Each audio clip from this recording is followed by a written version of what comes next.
కాలేజీలో అత్యాచారం హత్య ఘటనపై ఎన్నో అనుమానాలు వ్యక్తమవుతున్నాయి. రక్తపు మరకలు, అక్కడి ఇతర పరిస్థితులను పరిశీలిస్తే ఖచ్చితంగా హత్య జరిగిందని భావిస్తున్నారు. ఓ విద్యార్థిని కనిపించకుండా పోవడం దీనికి బలమైన ఆధారం. అలాంటప్పుడు అసలు మృతదేహం ఏమైందనేది అసలు ప్రశ్న. ఎమ్మెల్యే రావటంతోనే వదంతులు. మద్యం మత్తులో వచ్చిన ఎమ్మెల్యే, ఉండి లేడని చెప్పించిన ఎమ్మెల్యే, వాటర్ ట్యాంక్ వెనక నక్కిన ఎమ్మెల్యే. హత్య జరిగితే మృతదేహం ఏమైనట్లు? అత్యంత తీవ్రమైన ఆరోపణలు ఎదుర్కొంటున్న కొవ్వూరు ఎమ్మెల్యే మెడకు ఉచ్చు గట్టిగా బిగుసుకుంటున్నట్లు తెలుస్తోంది. స్పృహ నర్సింగ్ కాలేజీ భవనంపైనే ఎమ్మెల్యే ఓ గదిని తన గెస్ట్ హౌస్ గా వాడుకుంటున్నారు. నిన్న మధ్యాహ్నం సమయంలో కాలేజీకి రావటమే ఆయన మద్యం మత్తులో వచ్చారని చూసిన వారు చెప్తున్నారు. ఆ స్థితిలో ఆయనొచ్చిన కొద్దిసేపటికే అత్యాచారం, హత్య ఆరోపణలు ఒక్కసారిగా గుప్పుమన్నాయి. అలాంటిదేమీ జరగకపోతే కాలేజీ వర్గాలు ధైర్యంగా ఎందుకు ఖండించలేకపోయాయన్నది ప్రధానంగా వినిపిస్తున్న ప్రశ్న.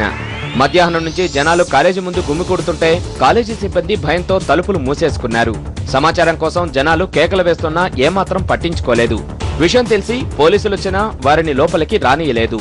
నిడదవోలు ఎస్ఐ సుమారు గంటన్నరకు పైగా గేటు వద్దే వెయిట్ చేయాల్సి వచ్చింది. లోపలేమీ జరగకపోతే ఎస్ఐను లోపలికి అనుమతించడానికి వచ్చిన ఇబ్బంది ఏంటనేది మరో ప్రధాన ప్రశ్న. అలాగే సాయంత్రం అయ్యేసరికి వందల సంఖ్యలో వచ్చిన జనాలు, ఆందోళనకు భయపడ్డ కాలేజీ ప్రిన్సిపాల్, వార్డన్ బయటకొచ్చి ఏం జరగలేదని చెప్పే ప్రయత్నం చేశారు. వారిలో తత్తరపాటు, అడిగిన వాటికి సూటిగా సమాధానం చెప్పకుండా తప్పించుకునేందుకు వారు చేసిన ప్రయత్నం అనుమానాల్ని మరింత బలపడేలా చేసింది. అత్యాచారం జరిగింది, స్థానిక ఎమ్మెల్యే అత్యాచారం చేశాడని ఆరోపణలు వస్తున్నాయి. వాస్తవమేనా? కాదండి, అలాంటివి ఏం జరగలేదండి. ఇదిగోండి వార్డెన్ గారు, మీరు ఇక్కడ అలాంటి ఎలిగేషన్స్ చేయడం అనేది ఏదో పొలిటికల్ మోటివేషన్ తో జరిగి ఉంటుంది అనుకుంటున్నాను. నేను అలాంటి ఇబ్బందికరమైనటువంటి విషయాలు ఏం జరగలేదు. I'm principled man. నేను లా కాలేజ్ ప్రిన్సిపాల్ గా పనిచేస్తున్నాను. ఇక్కడ I'm the administrative officer here and I'm the principal of TVR vocational junior college 2. ఆడపిల్లల్ని మా సొంత పిల్లల్లాగా చూసుకుంటాం. ఇక్కడ ప్రాబ్లమ్స్ ఏం జరగలేదు, దయచేసి తెలుసుకోండి. లోపల ఎమ్మెల్యే గారు ఉన్నారండి? లేరండి, ఆయన ఏలూరు నుంచి వస్తున్నారు. ఆ వెహికల్ వచ్చిందండి, వెహికల్ చూసి మీరు ఏదో అనుకుంటారు. పోలీసులు కూడా ఇక్కడ ఏదో జరిగిందని వస్తే ఇక్కడ లోకల్ ఎస్ఐ గారిని దాదాపు 40 నిమిషాల సేపు బయట పెట్టి తాళం బయట వేస్తారు. ఏం జరుగుతుంది సార్? ఇప్పుడు నేను ఇందాక 2 సార్లు బయటకు వచ్చినప్పుడు నేను అడిగినప్పుడు మీరేం చెప్పలేదు. మీరు ఎలిగేషన్ ఉందారంటే నేను అప్పుడే ఆలోచించి ఉందను. స్టడీ అవర్స్ ఆపేసి, స్టడీ అవర్స్ జరిగేటప్పుడు కొంతమంది మాబ్ ఇక్కడ ఉన్నారు. మీరు చెప్పండి దయచేసి. కొంతమంది మాబ్ ఇక్కడ ఉన్నారు, ఏదో జరుగుతుంది అనుకుంటారు. 4 లోపలికి వస్తున్నారు. ప్రిన్సిపాల్ చెబుతున్నట్లుగా లోపల పిల్లలు చదువుకుంటున్నారని అనుకున్నా చీకటి పడినా కాలేజీలో లైట్లు వేయలేదు. పైగా కాలేజీ ఆవరణలో వేట కుక్కలతో కాపలా ప్రారంభించారు. పైగా విద్యార్థినుల్లో ఒకరు కనిపించకుండా పోయారని స్పష్టమైంది. ఆ విద్యార్థిని ఏమైందనే సమాచారం కూడా కాలేజీ వర్గాలు ఇవ్వలేదు. 10:30 గంటల సమయంలో ఆర్డీఓ, డీఎస్పీ వస్తే తప్ప పోలీసుల్ని లోపలికి అనుమతించలేదు.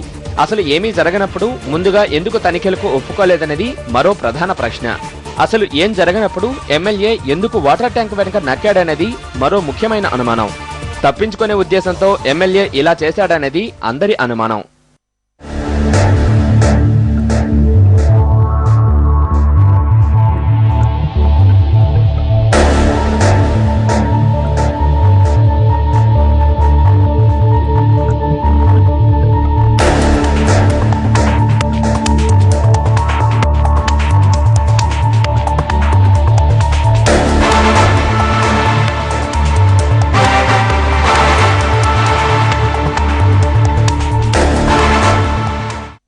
మరోవైపు హత్య జరిగిందంటున్నప్పుడు అసలు మృతదేహం ఏమైందనేది మరో ప్రశ్న.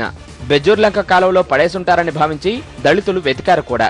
అయితే ఇటీవలే కాలువలోకి నీరు వదలటంతో మృతదేహం కొట్టుకుపోయి ఉంటుందని భావిస్తున్నారు. ఇలా ఎన్నో అనుమానాల మధ్య కొవ్వూరు ఎమ్మెల్యేపై అత్యాచారం, హత్య ఆరోపణలు నిజమనే భావనను కలిగిస్తున్నాయి.